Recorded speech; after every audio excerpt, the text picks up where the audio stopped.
Hello, sports fan. This is Stephen Hill for Sports Choice Plus. I'm bringing you a very special breakdown. I'm going to be covering the Dallas Cowboys taking on the Seattle Seahawks. Before I get right into that, I want to make sure you go ahead and subscribe to the YouTube channel and get all the updates every single time we break down preview prediction football here in Sports Choice Plus.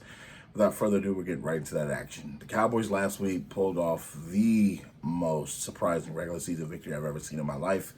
Now they come back down to earth. You look at what they're doing up in the matchup against the Seattle Seahawks, and it's a physical brand of football in Seattle. You look at what the Cowboys did and how miraculous that was against the Falcons.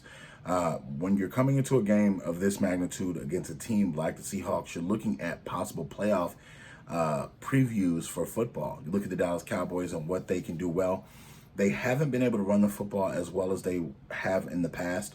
But you're looking at Dak Prescott stepping up and making big throws, big plays, timely things when his team is down to get his team back into the football mix.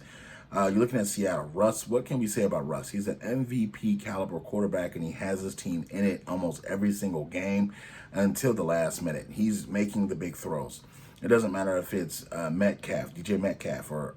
Metcalf, excuse me, or if it's anybody down the field. He's making sure the guys get open. He's extending the play with his legs. The offensive line isn't the best in Seattle. We've known that for some years now, but he's still putting up historical numbers for not only just with his arm, but with his legs as well.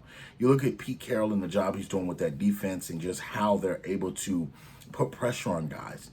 It doesn't matter if it's big hits. It doesn't matter if it's timely interceptions. They find a way to put pressure on the opposite team's quarterback, and they try to make sure they're putting a physical hurting on them. The president, Jamal Adams, literally, he has to be careful because a lot of the hits that he's given, some of these are illegal hits.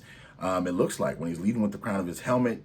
So they just got to play a little more close to the vest, a little bit more control, clean up the penalties. But you're looking at this game against the Cowboys. The Cowboys on paper, they look like they should beat anybody. But again, it comes time when you're seeing the first half of that game against the Falcons where they really couldn't muster up anything.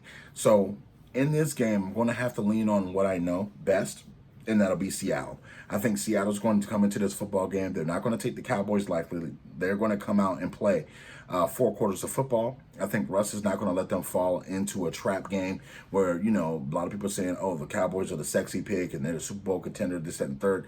That's fine. Russell Westbrook is coming to town. The Cowboys are coming to Russell Westbrook's house, and I think he's going to rock them a little bit. So I'm picking the Seattle Seahawks to win this one. I think that the defense is not going to be really prevalent for the Cowboys, and I think the game's going to get a little bit out of hand early on in the football game. So all you Seahawks fans, all you Cowboys fans, leave your comments in the comment section below. And definitely check out all the NFL picks we have for this week. Check out the different videos so you can get all the other predictions so it'll help you out later on in the week. So thank you so very much. Definitely share in your Facebook sports group, and we'll see you next week.